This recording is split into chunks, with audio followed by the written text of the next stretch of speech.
Unpacking your printer. This tutorial will teach you how to safely remove the product from the shipping package. Open the carton. Remove the setup guide. Follow the setup guide instructions as you set up your printer.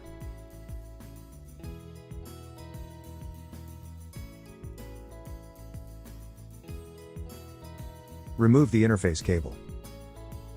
Remove the power cord. Remove the power supply and safety notices.